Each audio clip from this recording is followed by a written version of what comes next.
चलिए देखिए आज के वीडियो में पढ़ना है डिम्ब वाहिनी। ठीक, क्या पढ़ना है? डिम्ब वाहिनी। डिम्ब वाहिनी के कितने भाग होते हैं? तो डिम्ब वाहिनी के जो है वो 4 भाग होते हैं। इसको पिछले वीडियो में बता दिया गया था। और डिम्ब वाहिनी के जो 4 भाग होते हैं उस भाग में पहला भाग होता है झालर, दूसरा होता है कीपक, तीसरा होता है तुमिका, चौथा होता है संकीर्ण पथ ना।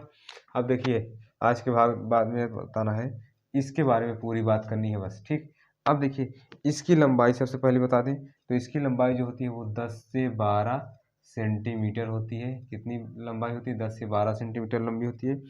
जैसे ही अंडाशय से अंडाणु बाहर आते हैं तो वह कहाँ पर पहुंच जाते हैं? तो वह अंडवाहिनी के देखिए जैसे ही अंडाशय से इससे अंडाणु बाहर आते हैं तो अंडवाहिनी के किस भाग में जा रहे हैं? झालर पर पहुंचते हैं। झालर से होते हुए कहाँ पहुंच जाते हैं? एक छोटे छोटे रोम होते हैं झालर से लगे होते हैं तुम्बिका तक, और उसी रोम की मदद से ये तुम्बिका तक पहुंच जाते हैं। और तुम्बिका तक छोटे छोटे रोम होते हैं जो अंडाणु को तुम्बिका तक ले जाते हैं। ठीक, अब तुम्बिका पर रुके अंडाणु एक रसायन निकलेगा। यहाँ पर जो ओवम रुका होगा उससे एक रसायन संश्लेषित होता है, निकलता है, जिसको पिछले वीडियो में हम बता चुके थे। क्या नाम था उसका? फर्टिलाइजिन था, शायद फर्टिलाइजिन था ना। तुम्बिका यानी कि अंडाशय से जो रसायन निकलता है उसे फर्टिलाइजिन, और यहाँ से जो स्पर्म जाता है वो एंटी फर्टिलाइजिन होता है। उससे कौन सा रसायन निकलता है? तो स्पर्म से एंटी फर्टिलाइजिन निकलता है, और ओवम से फर्टिलाइजिन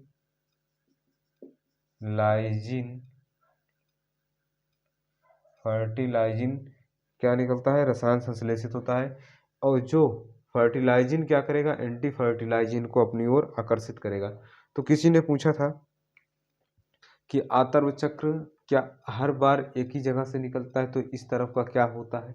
तो आपको बता दें, अगर आतर्व चक्र इस तरफ से पहले महीने में इस तरफ से स्रावित होता है तो अगले महीने में इस तरीके से। ठीक, जैसे कि बता दें आपको, जैसे जनवरी में आतर्व चक्र इस तरफ से चला था तो फरवरी में इस तरफ से चलेगा। ठीक, अब यहाँ तक की कुल कहानी थी किसकी? यहाँ तक की कुल कहानी थी किसकी? डिम्ब वाहिनी की। तो फर्टिलाइजिन के बारे में एक चीज और खास चीज छूट गई है। फर्टिलाइजिन क्या होता है? तो फर्टिलाइजिन एक प्रकार का ग्लाइकोप्रोटीन होता है। क्या होता है? एक प्रकार का ग्लाइकोप्रोटीन होता है। ग्लाइकोप्रोटीन मतलब क्या होता है? जिसमें प्रोटीन और कार्बोहाइड्रेट दोनों हो, यानी कि जिसमें क्या हो? प्रोटीन और कार्बोहाइड्रेट दोनों हो। ठीक, कार्बोहाइड्रेट दोनों उसे क्या कहेंगे? ग्लाइकोप्रोटीन। ठीक, अब इसी में देख लेते हैं पूरा यूट्रस के बारे में। ठीक, ये क्या था? फैलोपियन नलिका। अब कहाँ तक आ गया है क्या? अब इसी में हम लोग देख लेते हैं क्या? गर्भाशय, यूट्रस के बारे में, बच्चादानी के बारे में। तो यूट्रस जो दोनों तरफ की फैलोपियन नलिका है, ये देखो, एक तरफ की ये फैलोपियन नलिका है, एक तरफ की ये फैलोपियन नलिका। ठीक, दोनों की फैलोपियन नलिका मिलकर एक नाशपाती के आकार की संरचना बनाती है, जिसे गर्भाशय, यूट्रस या फिर बच्चादानी या फिर वोम्ब कहते हैं। ठीक, जिसकी लंबाई 8 सेंटीमीटर होती है। यूट्रस की लंबाई कितनी होती है? यूट्रस की लंबाई 8 सेंटीमीटर होती है। इसका व्यास कितना होता है? तो इसका व्यास बच्चे होता है, कितना व्यास होता है? 5 सेंटीमीटर। ठीक, अब 5 सेंटीमीटर इसका व्यास होता है, और इसकी चौड़ाई होती है 2.5 सेंटीमीटर। ठीक, कितना चौड़ाई होती है? तो 2.5 सेंटीमीटर। और किस प्रकार का अंग होता है? तो ये खोखला है, खोखला पेशीय अंग होता है। ठीक, अब देखिए कहाँ पर स्थित होता है? इसकी स्थिति कहाँ पे है? ये स्थित कहाँ पे है? तो श्रोणि, कहाँ पर भाग, कौन से भाग में है? श्रोणि गुहा के बीच में होता है। ठीक, कहाँ पे होता है? श्रोणि गुहा के बीच में होता है। ठीक, अब इसके ये इसका वजन कितना होता है? भार कितना होता है? तो इसका वजन जो होता है वो 30 से 40 ग्राम का होता है। ठीक, और कैसा भाग होता है? अत्यधिक बहुत ही लचीला भाग होता है। ठीक, अब इसके कितने भाग होते हैं? तो कल बता दिए थे 3 भाग होते हैं। ऊपर जो गुंबदनुमा संरचना होती है उसे कहते हैं फंडस, बीच में जो संरचना होती है उसे कहते हैं काय, नीचे वाले को कहते हैं क्या? सर्विक्स। ठीक, ग्रीवा, ग्रीवा किससे ही किस में खुलता है? ग्रीवा ही आगे बढ़कर किसमें खुलता है? योनि में खुलता है, जिसको हम लोग आगे पढ़ेंगे। ठीक, अब देखिए इसके गर्भाशय के 3 भाग होते हैं। गर्भाशय की दीवार 3 दीवारों से, गर्भाशय की 3 भित्ति होती है। पहली भित्ति को बाह्य भित्ति कहते हैं, बाहर की भित्ति को बाह्य भित्ति यानी कि पेरीमेट्रियम कहते हैं, बीच की भित्ति को मध्य भित्ति कहते हैं यानी कि मायोमेट्रियम कहते हैं, अंदर की भित्ति को अंतःभित्ति कहते हैं यानी कि एंडोमेट्रियम कहते हैं। ठीक, ये आपको बता दिया आज अंडवाहिनी या फिर डिंबवाहिनी। देखो अंडवाहिनी इसे क्यों कहते हैं, क्योंकि ये क्या कहते हैं, फैलोपियन नलिका को अंडवाहिनी क्यों कहते हैं, क्योंकि ये क्या करता है, अंडाणु को ले जाता है। ठीक, और इसे डिंबवाहिनी क्यों कहते हैं, क्योंकि हम लोग जानते हैं अंडाणु को क्या कहते हैं, डिंबजनक कोशिका कहते हैं। ठीक, इसलिए इसे क्या कहते हैं, डिंबवाहिनी, अंडवाहिनी, डिंबवाहिनी या फिर फैलोपियन नलिका।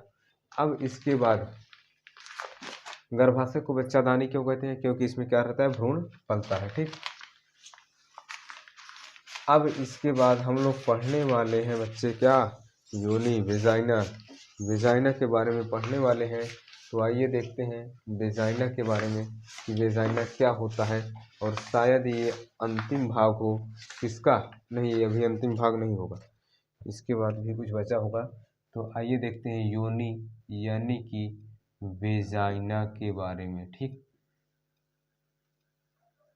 किसके, योनि अर्थात वेजाइना के बारे में। तो हम लोग चित्र में देखे थे कि वेजाइना को जन्म नाल भी कहते हैं, क्या कहते हैं, जन्म नाल कहते हैं। जन्म नाल क्यों कहते हैं, क्योंकि जो पल रहा भ्रूण किसमें पल रहा होता है, भ्रूण जो भ्रूण पलता है किसमें, यूट्रस में भ्रूण पलता है, वो जन्म मतलब उसका जन्म कहाँ पे होता है, बाहर, किसकी मदद से आता है, वेजाइना, योनि के माध्यम से ही बाहर आता है। इसी के माध्यम से आतर्व चक्र भी स्रावित होता है।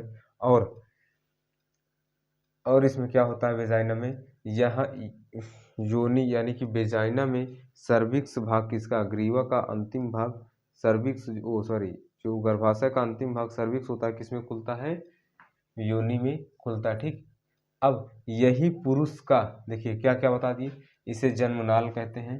क्यों जन्मनाल कहते हैं, क्योंकि पल रहा भ्रूण, जो भ्रूण पल रहा होता है, उस भ्रूण का जब समय पूरा हो जाता है तो बाहर निकलने का स्थान